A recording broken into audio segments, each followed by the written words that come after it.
قبر میں زندہ دفن کر دیا جاتا تھا. بے شک.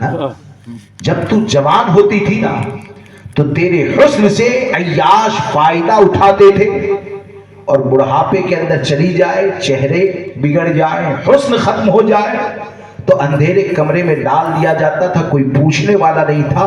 ارے یہ امام الانبیاء صلی اللہ تعالیٰ علیہ وسلم کی ذات ہے کہ جنہوں نے اور جن کی تعلیمات نے تیری حفاظت فرمائی اور یہ بشارت عطا فرمائی کہ بچی کی اگر تربیت صحیح طریقے سے کی جائے تو وہ بچی اس کے لیے ماں باپ کے لیے، اس کے ماں باپ کے لیے جنت میں جانے کا ذریعہ ہے.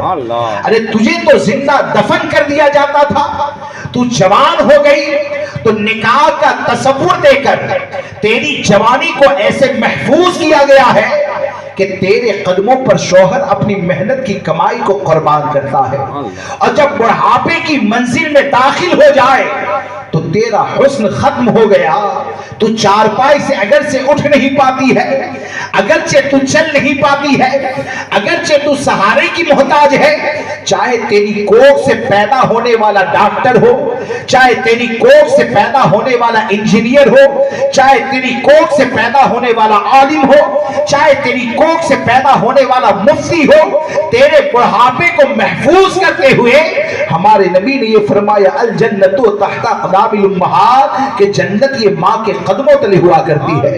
ذرا سوچ کہ تیرے بچپن کو امام الانبیاء نے محفوظ کیا، تیری جوانی کو امام الانبیاء نے محفوظ کیا، تیرے بڑھاپے کو امام الانبیاء نے محفوظ کیا، تو تیری زندگی کے ہر لمحے کی حفاظت جس مصطفیٰ کریم صلی اللہ تبارک و تعالی علیہ وسلم کی تعلیمات ہے، کیا انہی کے طریقے سے معاذ اللہ بیزاری کا اظہار کیا جائے گا؟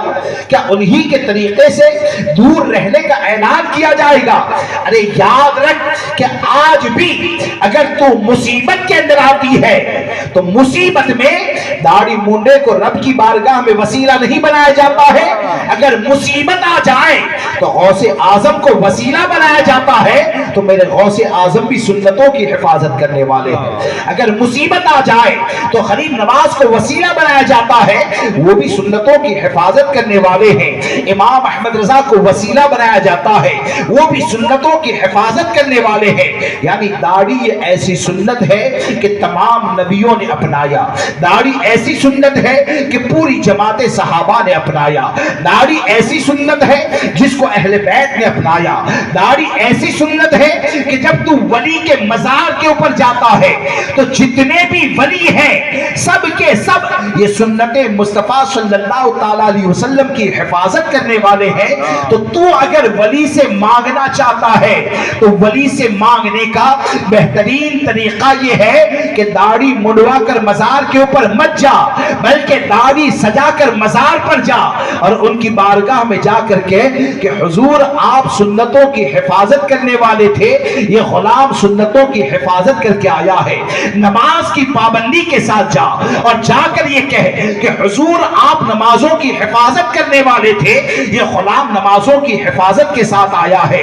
مزار پر جانا ہے تو حرام کاموں سے بچ کر جا کر یہ کہے کہ حضور آپ گناہوں سے بچتے تھے، میں بھی آپ کے نقش قدم کے اوپر چلنے والا ہوں. تو یقین جانے وہ صاحب مزار آج بھی وہ عطا فرمائیں گے کہ اللہ یہاں پر بھی کامیاب فرمائے گا، میدان محشر میں بھی کامیابی عطا فرمائے گا.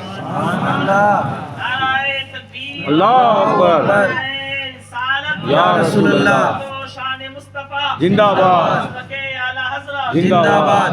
اور یہ جو کہتے ہیں یعنی لڑکی، میں اکثر یہ کہتا ہوں اور حقیقت ہے کہ بھئی رشتہ جب ہوتا ہے نا تو رشتہ ہوتے وقت لڑکا لڑکی کے کیریکٹر، کردار اور باقی چیزوں کو دیکھا جاتا ہے. میں تو نوجوانوں کی وصیت کرتا ہوں کہ 10 جگہ جا کر تم تحقیق کرتے ہو کہ لڑکی کا کردار کیا ہے. آج کا دور ایسا پرفتن ہے کہ میں تو یہ کہتا ہوں کہ سنت مصطفیٰ صلی اللہ تبارک و تعالی علیہ وسلم کو چہرے پر سجاؤ، اور سجانے کے بعد جب رشتہ طے ہوگا نا تو جو لڑکی تم سے نکاح کرنے کے لیے تیار ہو جائے تو زیادہ چھان بین کی ضرورت نہیں ہے. انشاءاللہ وہ لڑکی ایسی ہوگی جو تیرے گھر کو امن کا گہوارہ بنائے گی. کیونکہ داڑھی والے کے ساتھ نکاح کے لیے تیار ہو جانا گویا کہ وہ نیک سیرت ہے. داڑھی والے کے ساتھ نکاح کے لیے تیار ہو جانا اس کا مطلب یہ ہے کہ اسلام مزاج کی مالک ہے. اور کوئی اگر ایسی ہے کہ معاذ اللہ رب العالمین اگر ایسا کہے کہ داڑھی کی بنیاد پر ریجیکٹ کرتی ہے تو افسوس نہیں کرنا چاہیے. حقیقت یہ ہے کہ ایسی لڑکیاں تمہارے لائق ہے ہی نہیں. ایسی لڑکیاں تمہارے لائق نہیں ہے. تمہارے گھر کو جو سکون دے سکتی ہے وہ سیدہ فاطمہ الزہرا رضی اللہ تبارک و تعالیٰ عنہ کی کلیزہ ہی دے سکتی ہے. اس لیے سنتوں کو اپنائیں, سنتوں کی حفاظت کریں. اور میلاد مصطفیٰ پر خوشی کا اظہار کرتے ہیں تو میلاد مصطفیٰ کا پیغام یہی ہے کہ مصطفیٰ کریم صلی اللہ تبارک و تعالیٰ علیہ وسلم دنیا میں تشریف لائے. آپ نے جن چیزوں کو پسند کیا وہ پسند اپنی بنائے. جن چیزوں سے دور رہنے کے لیے کہا ان چیزوں سے دور رہیں اور اپنے چہرے پر سنت مصطفیٰ سجائیں. صرف ایک بار سوال کروں گا, یعنی میرا جو کام تھا نا, یعنی اللہ نے جو مجھے طاقت دی, تھوڑی بہت صلاحیت دی, وہ آپ کے سامنے رکھ دیا. ایک بار صرف سوال کروں گا کہ کون لوگ ہیں جو اپنے چہرے پر سنت مصطفیٰ سجائیں گے؟ سبحان اللہ. 2 3 4 5 6 7 8 اور کون ہے؟ 9 10 ماشاءاللہ 10 اور کون ہے؟ اللہ تبارک و تعالی ہم سب کو عمل کی توفیق دے. اور بالخصوص یہ جن نوجوانوں نے, جن لوگوں نے داڑھی کی نیت کی, رب تبارک و تعالی اس سنت مصطفیٰ کی برکتوں سے ان کے لیے رزق حلال کے دروازے کھول دے. اللہ تبارک و تعالی حق پر استقامت عطا فرمائے. ہماری ماں بہن بچیوں کو بھی اللہ تبارک و تعالی سیدہ فاطمہ الزہرا رضی اللہ تبارک و تعالی عنہا کے طریقے پر عمل کی توفیق عطا فرمائے. بولنے میں جانے انجانے مجھ سے کوئی غلطی ہو گئی ہو تو آپ سب کو گواہ بنا کر دل کی گہرائی سے توبہ کرتا ہوں. استغفر اللہ ربی من کل ذنب واتوب الیہ. لا الہ الا اللہ محمد رسول اللہ صلی اللہ تبارک و تعالی علیہ وسلم. السلام علیکم.